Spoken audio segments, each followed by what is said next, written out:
Well, welcome to our Sabbath about the beautiful Samhain. I'm Innerji, the Metaphysical Crone, and I am here with my partner in crime, Miss Mish, twisted by Mish. Hi. Hi Leslie, how you going? I'm well. I have to say, this is my favourite Sabbath of the year. How about you? Yeah, mine too. And I just still can't believe how quick it's come around. I know, it feels like it wasn't that long ago we were talking about this.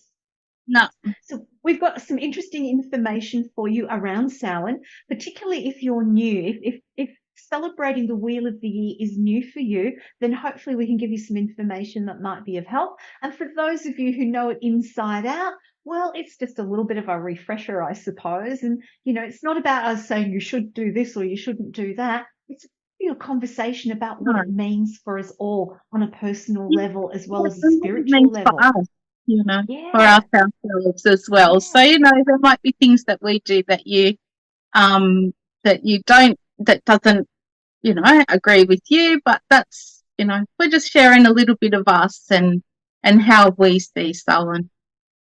And whatever works for you, then it's perfect. That's it. Now, you add in a little bit of something extra around this time of Samhain because here in the Southern Hemisphere, I should just clarify, here in the Southern Hemisphere, we are in autumn and we're moving into the dark half of the year. So that's why we celebrate Samhain in the Southern Hemisphere.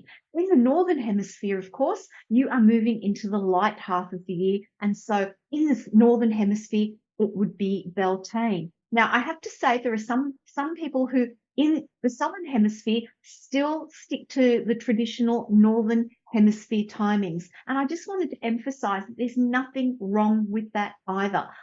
Being born and lived in Scotland for part of my life, I have honored kind of both, if you like. And so it's about what works for you and what feels right for you intuitively as well. But you like to talk about Anzac Day coming into Samhain as well, because it was Anzac Day on the 25th of April here in Australia. So do you want to talk a little bit Yeah. about that, Mish? Yeah. So we've always, and I'm not going to say celebrated, we've always commemorated Anzac Day. We've always used that as a time to reflect on the ancestors that served. I've got three great uncles who served um, in the war, and one who was killed in action there. And so, yeah, it's just something as a family that we have always, you know, paid our respects to those for, the ultimate price that they gave, for us, for Australia, for us, for the future. Um, so there's always things around that, so this year was the first year actually in as long as I can remember, we didn't actually attend a service. But we did our own. We watched it on the TV, and I baked Anzac biscuits and also had a little write up and read about the great uncles and spoke about what they did and also the grandfathers that served as well, just, remembering what they did and, yeah, little things about them on a personal level as well. Things, remembering things that my grandpa did and just, yeah, things like that. It's just nice to reflect on that at this time of year. I feel that is even, it sort of strengthens that, being sullen and having the veil that bit thinner. You just feel a little bit closer to them.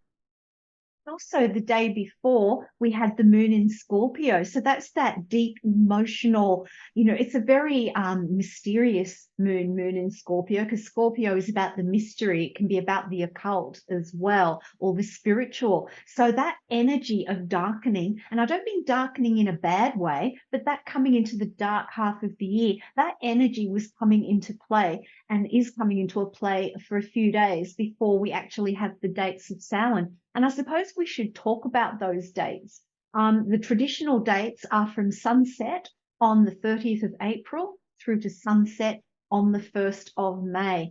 And the reason why sunset to sunset, that was the length of the day in ancient Celtic times. That was how they viewed their day.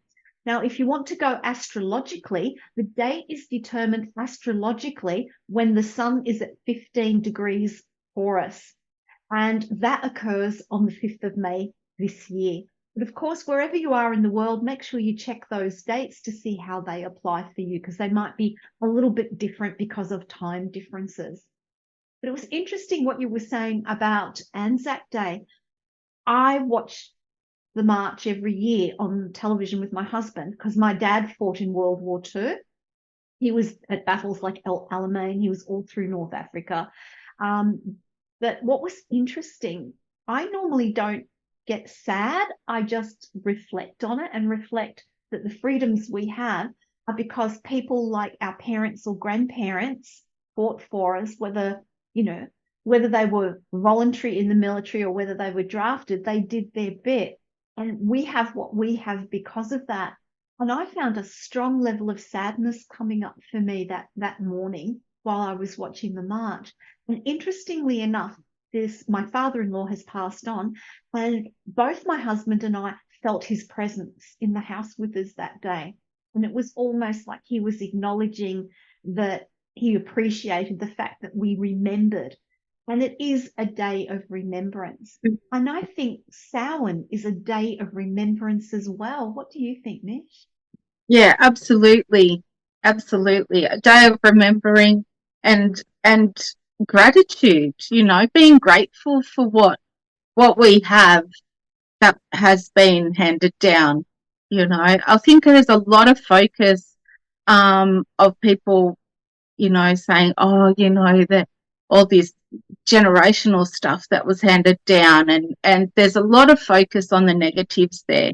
But really, there are a lot of positives too. So yes. It's and I think for me anyway, Samhain is about reflecting on that and reflecting on the positives that have been passed down throughout the generations. And I also see it as learning from our shadow side as well, because this is a very strong period of time around the shadow side, looking at what our shadows are, because also too, it's a time of really connecting spiritually, because the veil is at its thinnest between us and the non-physical realms. And the same thing applies at Beltane as well, that thinning of the veil that is spoken about.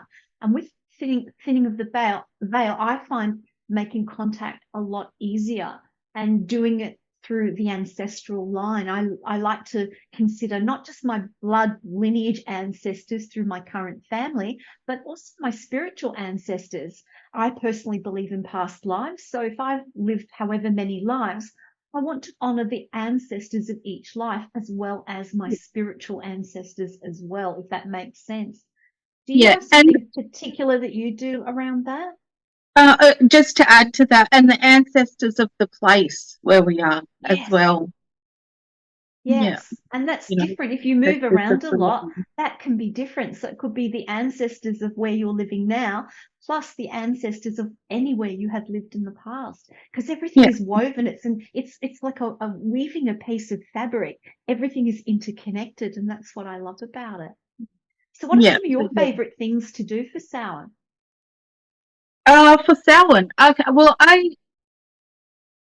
I do that reflecting and that little bit of soul, like that shadow work, working on. It's like at Mabon, we worked out what it was that we needed to let go of, and come Samhain, it's time to let it go. So I do a little bit of journaling and maybe a release ritual with a candle. And just working on really letting that, letting that stuff go. And as well as that, I like to bake some. Every year I bake soul cakes or Samhain cakes. And actually I'll put a video up as well of those, of the recipe that I use. That would be awesome. Baking is not my forte. I'll share that. And it just, and baking in gratitude, giving thanks that this recipe has been passed on through, through generations, I guess you'd say. And it very much reminds me of a recipe that my great pop would use, and to make, and they're rock for his rock cake. So actually this Samhain I'm going to use his recipe that I have gotten from one of my aunties, and actually make his rock cakes. So I'm a little bit excited about that. And what I love about what you're saying, is that, it's almost like, to me, Samhain is very much about tradition, ancient traditions, but also modern traditions. What are the traditions that you've created in your family? What traditions have I created in my family? As well as the ones that we have come down through generationally as well. And this is what I love about Samhain. There is a thing with sound where it kind of feels a little bit dark, it feels a little bit spooky. And yes, it can be, but it's not spooky in the sense of scary. It's more diving deep. Diving deep and, as you say, reflecting and letting go, because that then opens the way for new beginnings, bringing new energy in and clearing out the old that maybe we hang on to through habit and we don't really need it. Yeah, that's right. And even like if you want to look at it at a practical sense, now is the time where you want to trim back your plants, and the last harvest is done, so you're clearing away all of that in preparation for the regrowth as we come out the other side, coming into spring. So it really can work on a practical level as well, and you can very much put those practical actions into a ritual. While you're trimming back the rose bushes or whatever needs to be, whatever you need to be trimming back. Think of the things that you're getting rid of, and in your own personal self, think of those things as you're cutting away that dead wood, or and disposing of that. Think of those parts going as well. Use that as a ritual. You don't have to sit with candles and and special scripts or anything like that. Like, just put it into your practical day to day, and it, and for a lot of people, that's a lot easier to do. So, and I love that approach as well, because we have a tendency, I feel some of us have a tendency, it's like, here's my spiritual life over here, here's my everyday life over here. But I'm very much into the weaving at the moment, the weaving of bringing things together. And it's how we apply spirituality and our beliefs and our spiritual experiences in our everyday lives. So I love that idea of setting an intention of doing something practical and physical, like weeding and clearing the garden in readiness for new growth. But at the same time, you're kind of doing that to your internal garden as well, in whatever way that means for you. Yeah. Now, I love using crystals. Mish doesn't like using crystals. Not. Miss Twisted by Mish with her beautiful twistations that she creates. Crystals for me at this time of year, well, every time of year, but for Samhain, there are 3 types of crystals I really like to focus on. And the first one I like to focus on is black obsidian. And this is actually a scrying mirror. Yeah, that's a beautiful point.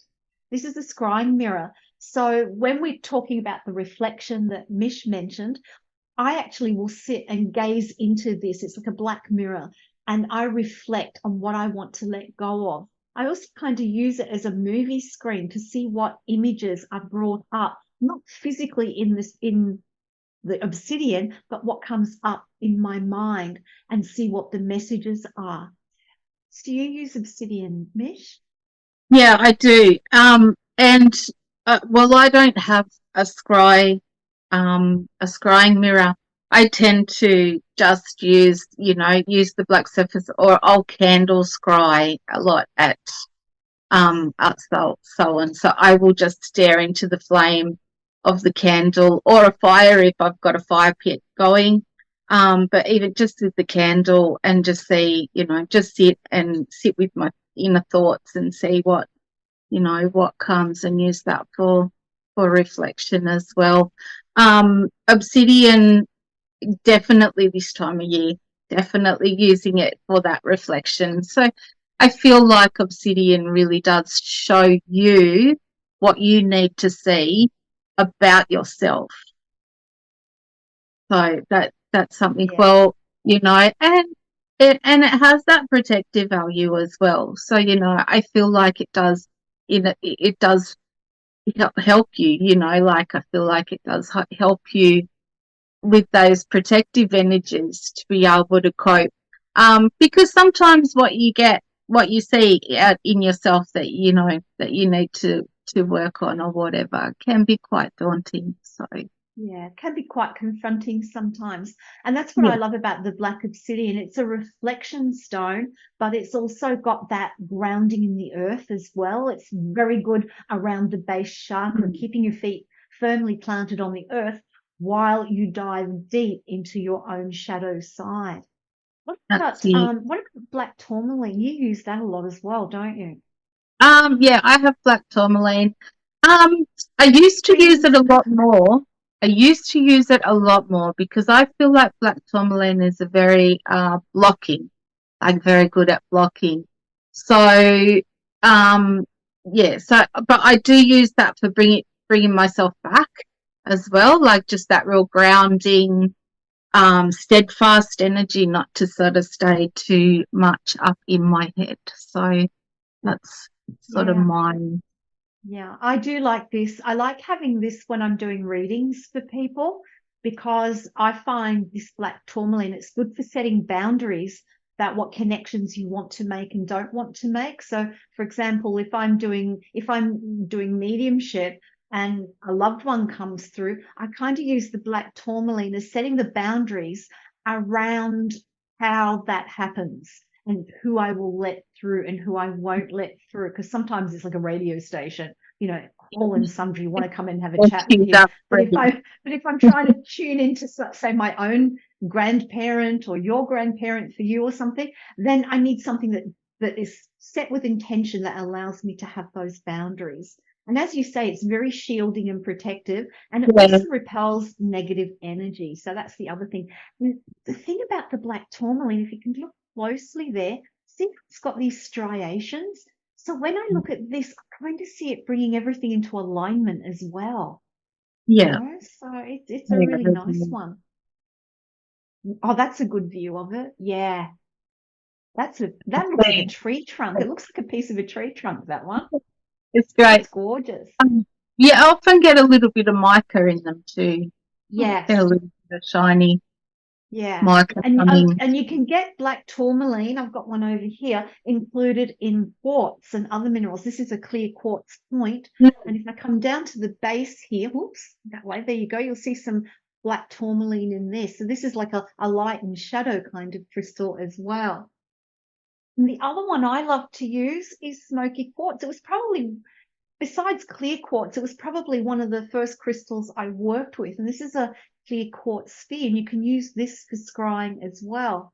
I also use this as a representation of the dark moon. And then I use a clear quartz sphere for the full moon. So this is another one, another protective one.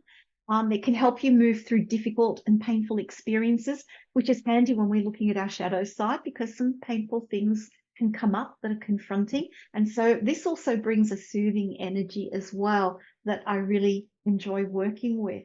How about you?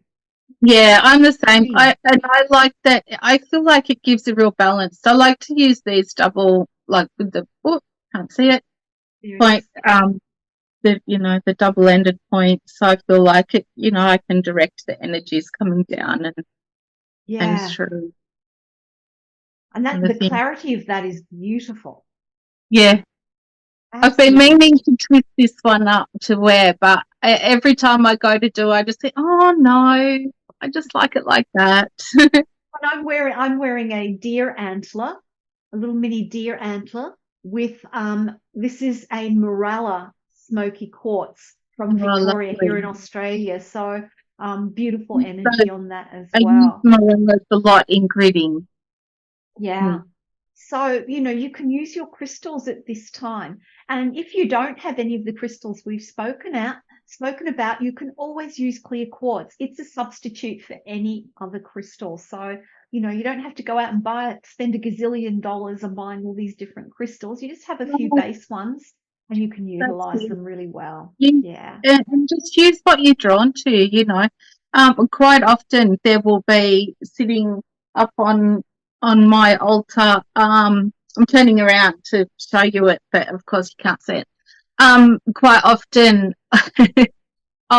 it'll be a rock that I've found on the beach, Yeah. or something that that I'm drawn to bring home to, or something. I've got rocks that I've picked up at significant times, that I will draw on those memories. Shells as well. I've got some shells that I picked up while I was expecting a child, and I keep those. Oh, Keep those and it special, is and it that just spirit reminds of you of those place. things. What you find on the beach, whether it be a shell or a stone, it's like an anchoring to that place. Yeah, And yeah, if you're never going back there again, you've got that anchor to still connect to it. That's what I love that's about it. right. Yeah. Now, Yeah, of course, we both come from a Celtic background, Scottish, and I've got a little bit of Irish in me. Your Celtic background, what does that consist of?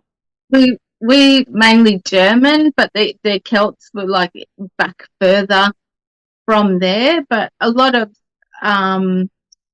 what I'm drawn in to do is more of that German sort of Yes. history and things like that. So yeah, it's like my mum was born in Germany, and she grew up here. So a lot of the German culture was done through visiting the relatives. It's sort of more so than at home.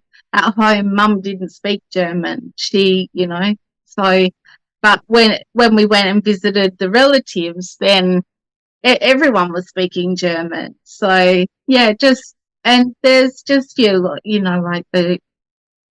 remembering the grandmothers and stuff like that. Yeah. And always one big thing I do is, because there's always like the family, the big family gatherings, and just remembering what they did. Like I often will go, oh, this kitchen's too little for putting out this amount of food for all these people.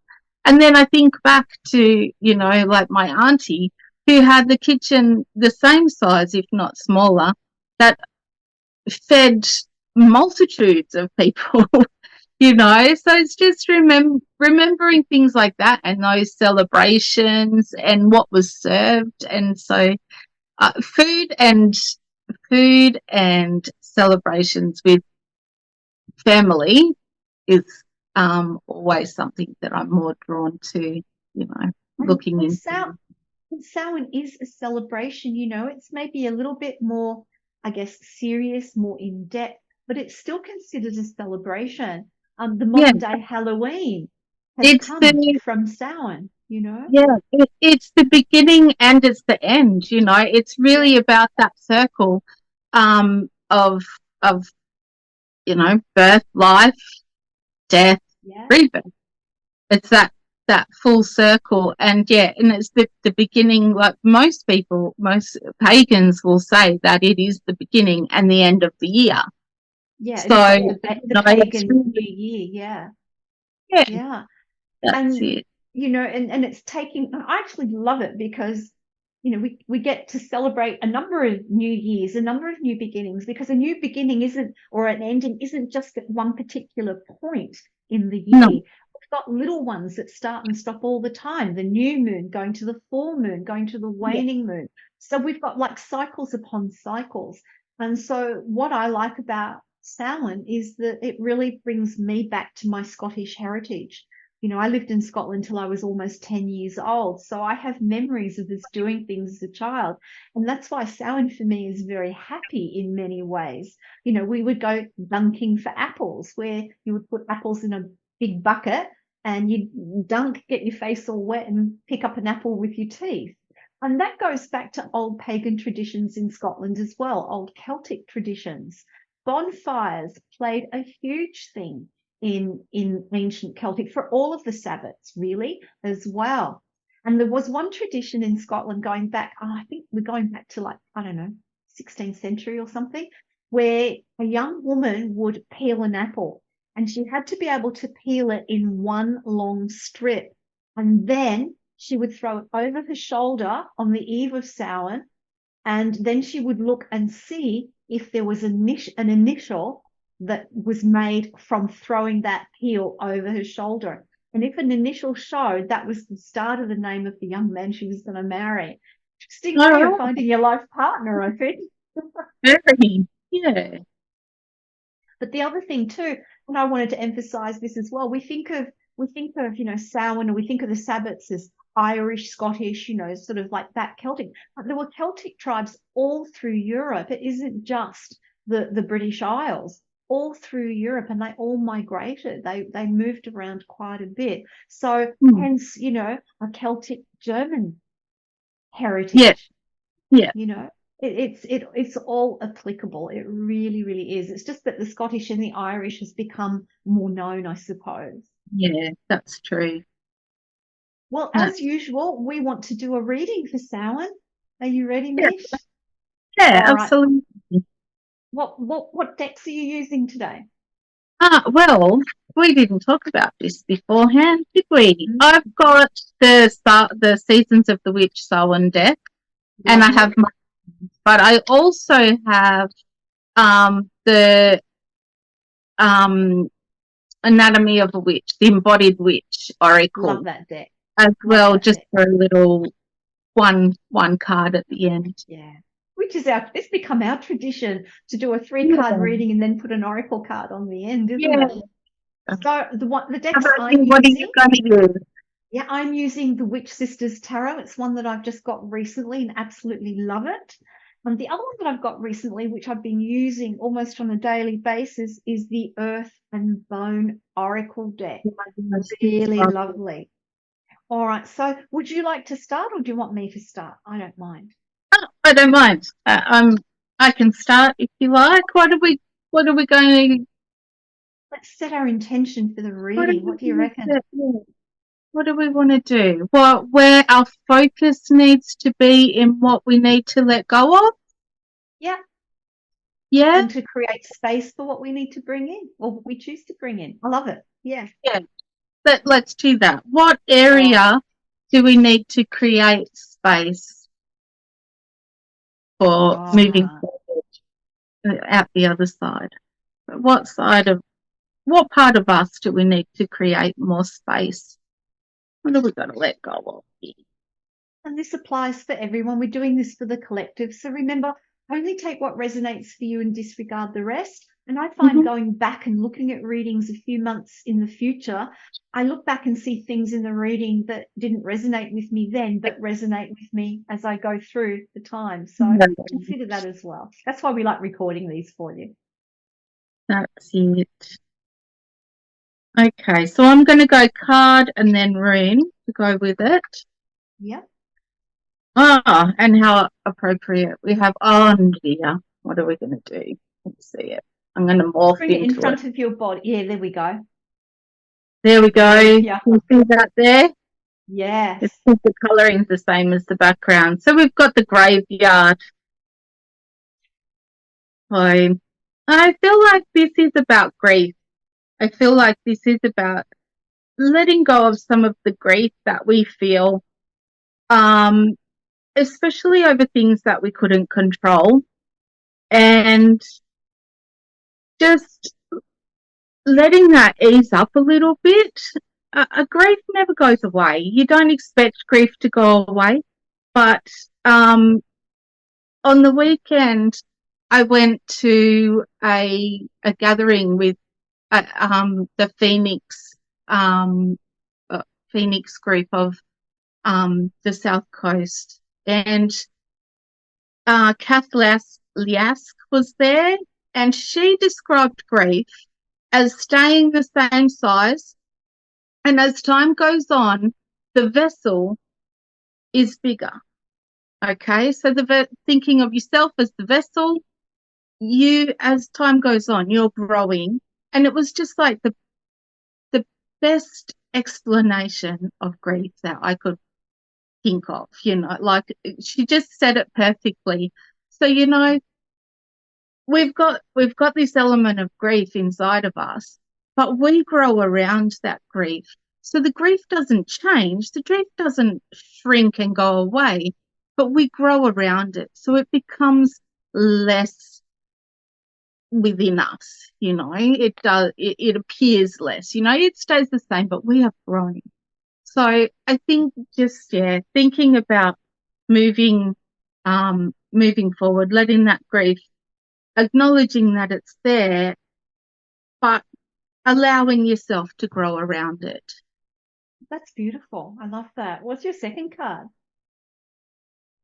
I'm just going to pull a rune with that one. Oh, yes. I love your runes. And I've got the waves. Okay, so the waves is about motion.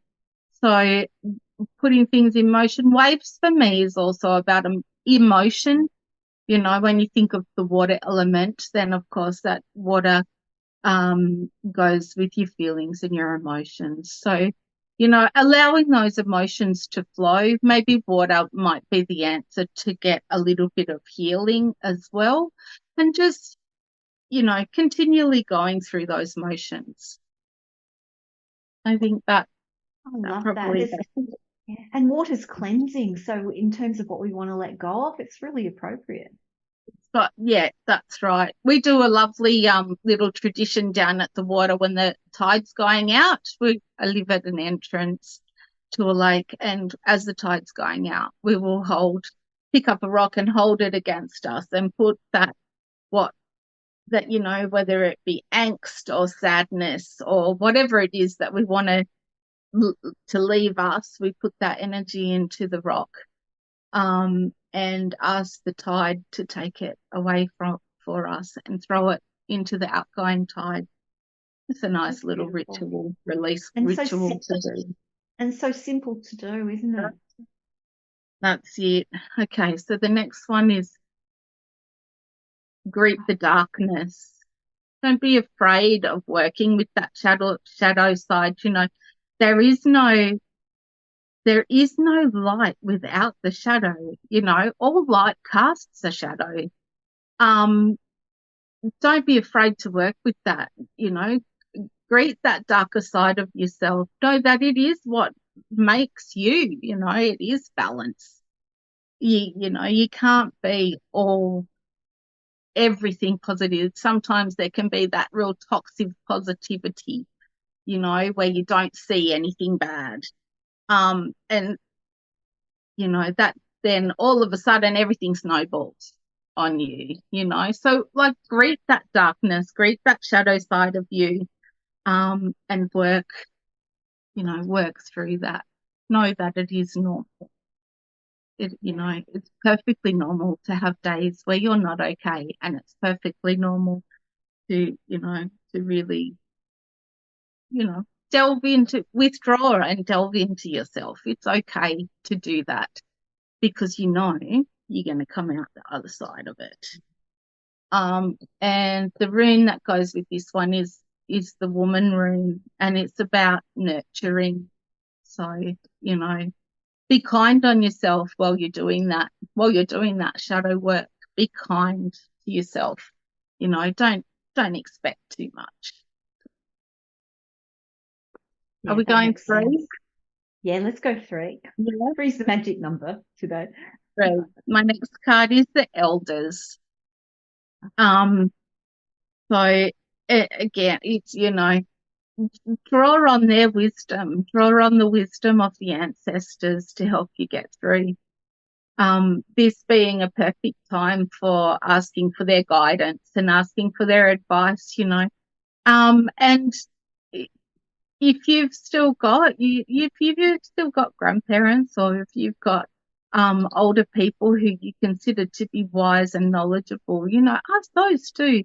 Go and have a cup of tea, talk about get them to tell you about their stories, and and sharing that. I think that's a nice thing to do this time of year. Don't forget the living ones as well.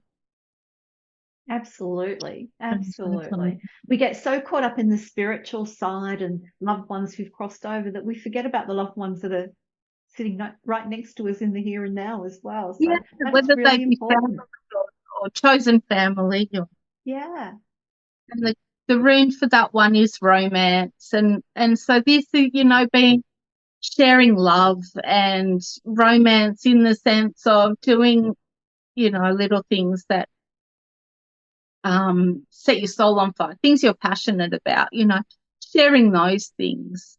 But as well as that, reflecting on how you can, and thinking about how you can do those things. I think by working through the shadows side and letting that, letting those things go, know that positivity, those things that set your soul on fire are going to come through. That's gorgeous. That's gorgeous. Well, I've just kind of had to take a moment then I'm going to actually watch this again myself on a number of times and go back through your messages because I think there's a lot of depth there. A lot of depth. Yeah. I think. Well, all right. So I will pull my cards. So the first card I've got. Do the single ones together at the end. Yeah, we like to do the oracle ones at the end. So the first card I have from the Witch Sisters Tarot is the King of Stones. Now, whether you're male or female doesn't matter. The king energy is an outward energy, but it's also the energy of acknowledging the foundations that you've laid, this stone energy, this earth energy. Just think back through your life, what foundations that you have laid that you stand upon. And that has made you strong. It has made you wise. You have grown so much. The other thing I get when I look at this card is the ancestors. When we talk about things in everyday life, we talk about standing on the shoulders of those who've gone before us, that they lift us up to our successes and our achievements. We'll look at this from a spiritual perspective as well. We stand on the shoulders of the ancestors who have passed on. But the lovely thing is that they are still with us. They are bringing in their wisdom, whether we realize it or not. Times when you feel inspired about something, I hear so many people saying, oh, I'm not intuitive, I'm not psychic, I can't do that. But we do actually have these connections anyway. So think of those moments of inspiration, that it could be a loved one that has popped that into your mind. But this is coming from a really solid foundation. This is the key word, solid foundation. So when you're going through Samhain and you're looking at what you want to release, check the solid foundations first, that they're in place. And it's about letting go of anything that isn't part of that solid foundation, part of that growth moving forward. The tea coin I have, because I like to use tea coins, is the anchor. Gosh, can you believe it? The anchor is about how we find our stillness through being grounded, because Samhain is about finding that stillness as well. That stillness deep within ourselves allows that wise part of ourselves to surface. So this is not about rushing around. It's not about a lot of movement. It's about anchoring ourselves. So important at this time. Now, the next card I have is the opposite. It's a child, and it's the flow. So this is saying, in terms of what we want to let go of and what we want to bring in, don't force anything. Children don't have lots of set plans. If you watch a child playing, they just go with the fun and the flow of it. They don't say, step one is this, step two is that. So bring in that child, that inner childlike wonder, and go with the flow once you have set your foundation and considered your foundation with that King of Stones. Because we are all of who we ever were still within us. We are still the child. We are still the adult that we are now. We are still the teenager that we were. All of those different parts of us are still there in the here and now. And so these two cards together are saying to me, draw on both. Wisdom can come from children, can come from our inner child, as well as coming from the experience of the different lifetimes that we've had and the different experiences that we've had on the planet so far. I So this love is that. water energy. I know, I'm really like tingling at the moment. So we've kind of got this earth and water energy working together. The tea coin to go with our beautiful child card is the tent. And so this is about taking a little bit of time out, retreating. So this is going into yourself. The thing I love about Samhain is that it doesn't have to be for all the rest of the world to see. Mish and I have our own private things that we do that we don't tell the world about because it's going within for us. So whatever you choose to do for Samhain, you don't have to tell other people you're doing it if you don't want to. You don't have to make a big splash on social media about it, but it's about really truly connecting by going inside, by going into the darkness, the depths. The third card I have is another skies card. So we've got another element here. This is the 10 of skies. Now, 10 is about the end of something and getting ready to start something new. In numerology, we don't actually use the 10 in numerology per se, but I see it as the ultimate. It's like it's done, it's ended. And then from a numerological point of view, we add the 1 and the 0 coming full circle, and 1, we are ready to start again. That's Now, so perfect. it is, isn't it? So And I just perfect. absolutely love the artwork on this card. I don't know if you can see it here, but on this card over here, we've got birds flying in the distance. And I kind of feel that this is what's been released. This is what you've let go of. You've let go of the habits, the negative thoughts, the things that don't serve you anymore, and you've moved on from them. You do it with deep reflection. It's not just, oh, I'm not having that anymore. It's gone. But it's about deeply reflecting first and then letting go. Because lots of times we think we've let go of something, but we've only dealt with it superficially.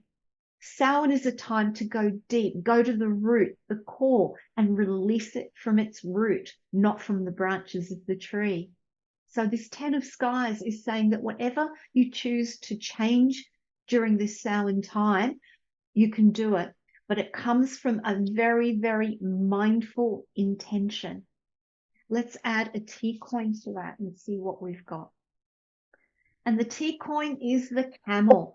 So yes, this might seem daunting to you. It might seem too difficult, but the sense of the camel is putting one step in front of the other, going one step at a time and persevering. You're not trying to release every single thing in your life that's not working for you. Start with the base. Start with something at the base of who you are and work with that. It's a bit like if you start to untangle one root, the others will start to come away as well. The wonderful thing about the camel is it's about success through effort, getting to the other side through effort. So this is saying to me for this Samhain, if you go through this process for yourself in whatever way works for you, you will be able to achieve it. You will be able to let go. You will be able to open up the space to bring new things in that you want to have in your life, that you want to experience in your life, spiritually, mentally, physically, emotionally. I hope that's of help. Will we do oracle cards now?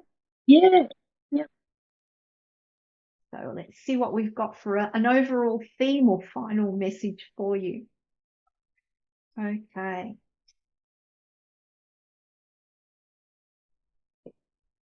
I'll just show you a little bit of this earth and bone deck. I just love it. I just love it. It looks very dark, but the messages are incredible. Okay, what have you got from Anatomy of the Week? So I've actually got the equinox card. So I think for me, the message coming out here instantly is about balance, finding that balance within yourself, and allowing yourself to have both that light and dark and not be concerned about it, allowing yourself to work on the things you need to work on. And I think in doing so, that will really help you find that balance. That's beautiful. This is a gorgeous deck. I love it.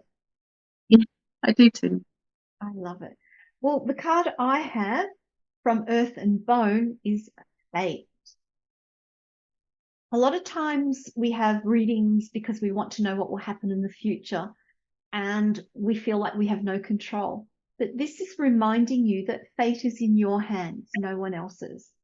Yes, there are things that happen to us in life, whatever we do or don't do. But for the most part, we have free will to determine our fate.